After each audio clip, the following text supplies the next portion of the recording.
আমরা আজকে বাংলা শাসন ব্যবস্থার দ্বিতীয় ক্লাস নিয়ে আলোচনা করব। দ্বিতীয় ক্লাসের দুইটি ভাগ আছে। প্রথম ভাগ হচ্ছে যে দিল্লির সুলতান। দিল্লির সুলতানদের বংশগুলোর নাম মনে রাখা সহজ টেকনিক হচ্ছে দ্যাক্তরে, দয়ে হচ্ছে যে দাস বংশ, ক্ষয়ে হচ্ছে যে খলজি বংশ, তয়ে হচ্ছে তুলগব বংশ, আর লয়ে হচ্ছে যে লেদি বংশ। দাস বংশের প্রথম রাজা ছিল কুতুবউদ্দিন। কুতুবউদ্দিনের উপাধি ছিল লাক্সবক্স। লাক্সবক্স উপাধি নামক এই ব্যক্তি দাস বংশ প্রতিষ্ঠা করতে চেয়েছিল, কিন্তু পুরো দমে তিনি প্রতিষ্ঠা করতে পারেননি। তার কারণ তিনি বৃদ্ধ বয়সে রাজা হয়েছিল। 2 নম্বরে তার সন্তান রাজা হয়েছিল শামসুদ্দিন ইলতুমিশ। তিনি ছিল দাস বংশের শ্রেষ্ঠ রাজা। শামসুদ্দিনের উপাধি ছিল ই আজম। শামসুদ্দিন প্রথম মুদ্রা ব্যবস্থা চালু করেছিলেন। এই রাজা 40 জনের একটা দল ছিল, যেটাকে বলা হয় বান্দেগান ই চেহেলগান। দাস বংশের তৃতীয় রাজা ছিল সুলতান রাজিয়া। সুলতান রাজিয়া হচ্ছে যে প্রথম রাজা, যিনি হচ্ছে মুসলিম নারী। দাস বংশের চতুর্থ রাজা ছিল গিয়াসুদ্দিন। গিয়াসুদ্দিনকে মহান শাসক বলা হতো। গিয়াসুদ্দিনের ডাকনাম ছিল বুলবুল হিন্দি। 2 নাম্বার হচ্ছে ক্ষয়ে খলজি বংশ। খলজি বংশের রাজা ছিল খলজি, যিনি দক্ষিণ ভারত জয় করেছিল। মূল্য ও বাজার নিয়ন্ত্রণ করেছিল তিনি। তয়ে হচ্ছে যে 3 নম্বরে তুগলক বংশ।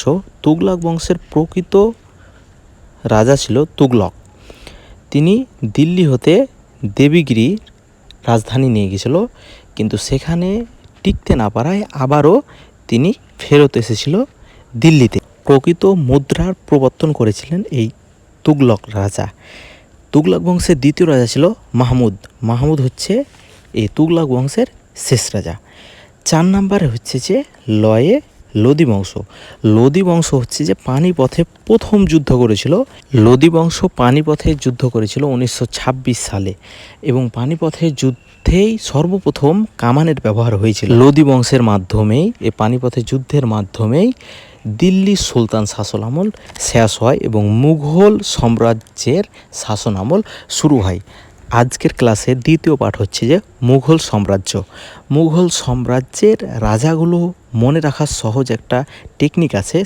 বাবরের হইল একবার জ্বর সারিল ওষুধে। এখানে বাবর বলতে বাবর রাজাকে বোঝানো হয়েছে, হইল বলতে হুমায়ুন রাজাকে বোঝানো হয়েছে, আর একবার বলতে আকবর রাজাকে বোঝানো হয়েছে, জ্বর বলতে জাহাঙ্গীর রাজাকে বোঝানো হয়েছে, আর সারিল বলতে শাহজাহান রাজাকে বোঝানো হয়েছে, আর ওষুধের আওরাজ রাজাকে বোঝানো হয়েছে। 1 নাম্বার হচ্ছে যে বাবর রাজা।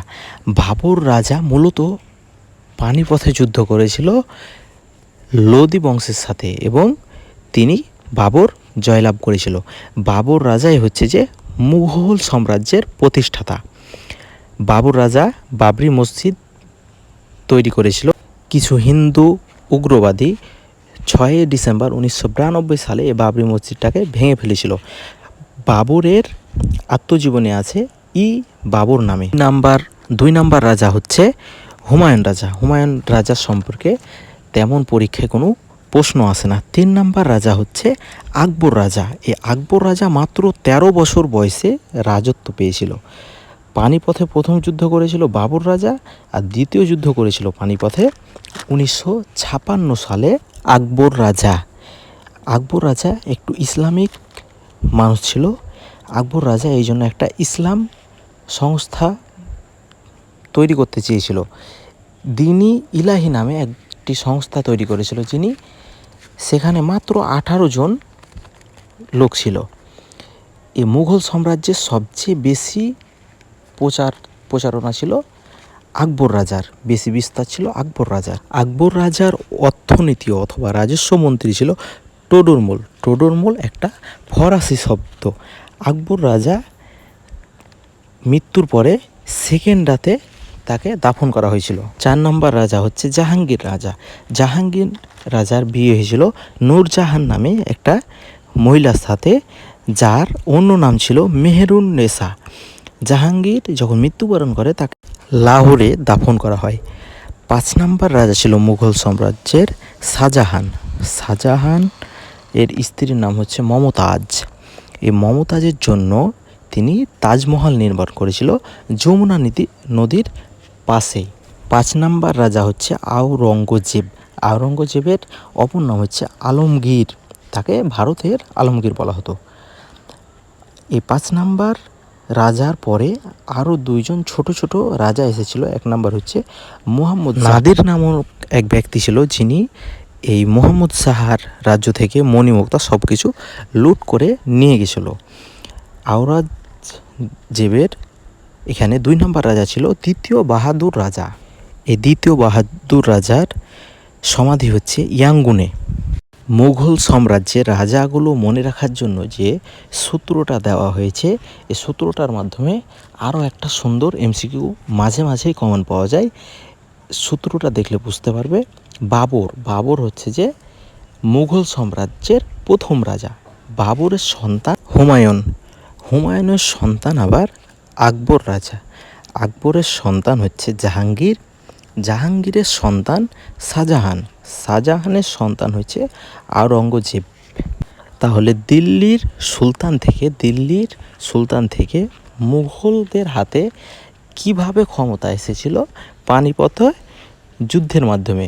মুঘল সাম্রাজ্যের রাজা হচ্ছে যে বাবর, আর দিল্লি সুলতানের শেষ রাজা লোদি আর বাবরের ভিতর একটা পানিপথের যুদ্ধ হয়েছিল, যেটা পানিপথে প্রথম যুদ্ধ নামে পরিচিত। সেই যুদ্ধের মাধ্যমে দিল্লির সুলতান থেকে ক্ষমতা মুঘল সাম্রাজ্যের ভিতরে ঢুকে পড়ে।